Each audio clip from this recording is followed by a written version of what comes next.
To stop your forward motion and go up straight, the foot opposite the dribble hand must put on the brakes. The foot strikes the ground heel first in front of your head and your knee. The angle of your shin with the ground is greater than 90 degrees when the foot strikes the ground.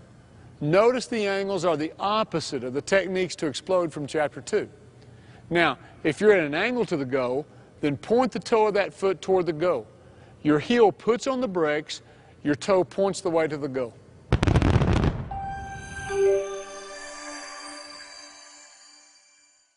But when you put the dribble down with your non-shooting hand, use that hand as a pick-up and move-over hand. Watch as the ball is pushed down. The offhand rides it up, rotates to the side, and moves the ball to the shot pocket. You can get in a lot of reps without taking a shot to increase your ball quickness. And one more thing to consider, for those of you who have already mastered the basics of the 1-2. If you start in triple threat and take one dribble before you use the 1-2 pull-up jumper, your quickness and the space you cover will be dependent on whether you use an open step or a cross step. First, let's watch an open step. He takes 3 steps and therefore covers a lot of ground. Now let's watch a player take a cross step. He needs just 2 steps and therefore covers half the ground, but the shot gets off quicker. That's why using a cross step on a 1 dribble pull-up is quicker. There's only 2 steps.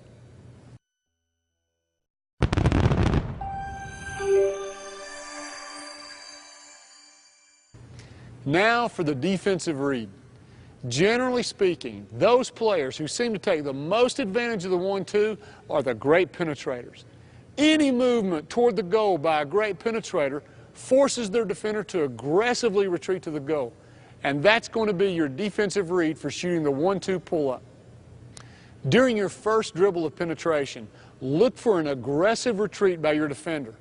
He might still be beside you or already be ahead of you, but either way, he's turned to sprint and is out of his defensive stance. The 1-2 allows a shot to be on its way before the defender can change direction and contest your shot. Compare shooting with a 2-foot jump stop in this situation. An extra hop would allow the defender time to recover and block the shot. Before we examine the advantages for shooting with a hop in the mid-range, let's look at how to develop the footwork and defensive reads step by step. As always, we'll start with the basics as if you've never shot a 2-foot hop. And within a few minutes, we'll progress to the top level. Now, to understand the following defensive reads, you must first understand what I mean by beating your defender clean. If you beat your defender clean, then he's behind you, on your back, and all that's left is to finish your drive, depending on help defense. But this section of the video deals with what to do if you've not beaten your defender clean. That is, he's still on your side with a chance to block or change your shot. Now, how did this happen? Well, maybe your threat to penetrate was not enough to make him retreat aggressively and allow you to shoot the 1-2. Or maybe your defender overplays you to one side. In other words, he doesn't play you square, but forces you in one direction. Regardless of how it happens, you've not beaten your defender clean. Now, let's begin to build it step by step and develop your footwork, reads, and eventually your 2-foot hop.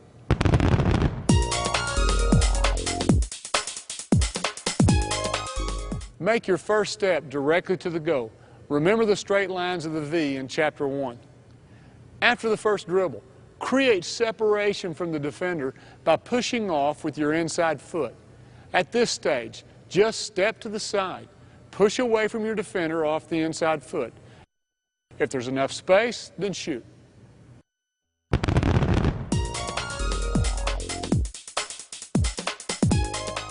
But if the defender tries to recover, keep your dribble alive and read the angle. If he recovers straight towards you, along the line of your sidestep, then drive in the open space. If he recovers to cut off your line to the basket, cross over and take him in the other direction.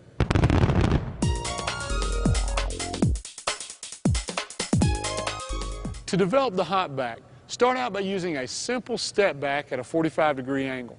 Once your steps are coordinated and you're ready to cover more ground, Get air under both of your feet, and the step back develops into a hop back. But I don't want you to think, based on these steps of development, that the hop is always at a 45-degree angle. The hop might be at any angle, as you'll see in a moment. So, let's take a more detailed look at the hop's footwork, starting in triple threat. The foot that was used to put on the brakes when you use the 1-2 is the same foot that initiates the hop.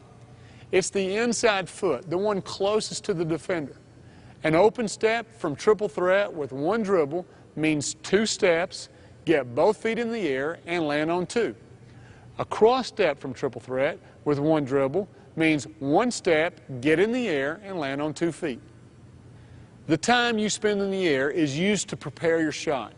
While in the air, get square to the goal and chamber the ball into your shot pocket. When both feet hit the ground, it's up and out with your shot. Now, that's how to shoot in a 2-foot hop. But remember, the reason to use it is entirely different than the 1-2.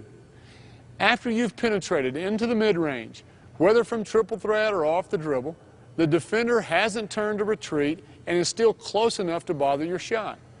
The hop is used to create space away from this tight defender in order to get off your shot. Compare this cross-step 1-2 with the same move and an added hop. Look at how much more space is covered. The hop not only covers more ground, but allows you to change direction and land wherever you want. For a top-notch perimeter player on the 3-point line, the hop back allows you to drive into 2-point land, but hop back outside the arc for the 3. This is more easily done with a cross step and is another reason to be able to use either foot as a pivot.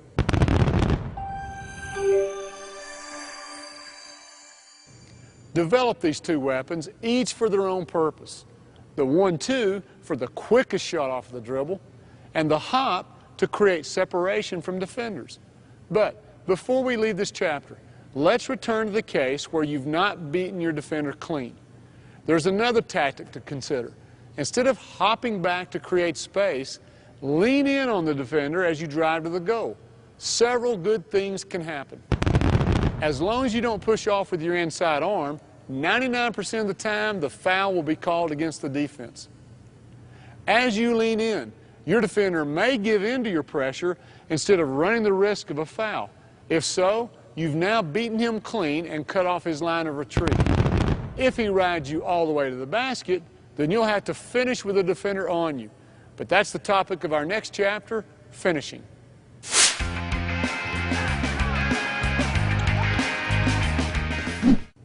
Once you've driven past the mid-range, you'll be finishing at the goal.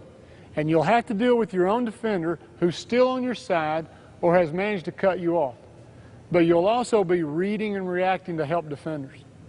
Now, every time you get to the basket, things are slightly different based on your angle, spacing, number of defenders, all kinds of factors. So we can't cover every possible combination. But what I can do is train you to read and react to the 4 primary finishing situations. I say train you because you can practice the moves used in these situations. And if you can practice it, you can master it. Now, the moves required to handle these situations do require a certain amount of strength, body control, and athleticism. So be patient with yourself and keep after it until you master them.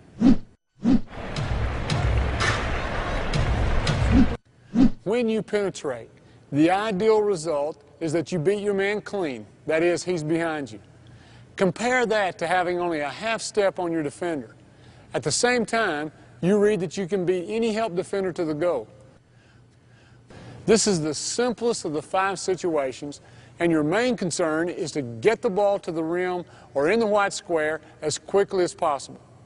The issue here is not power and going up strong, because there's nobody you need to go strong against. There's no physical contact. I don't even care which foot you jump off of or which hand you shoot with. I just want you to get there fast. Speed is everything, so don't slow down and go off 2 feet. You'll give defenders time to block your shot. But if you don't beat your man clean and he's still on your side, His only chance to stop your layup or dunk may be to strip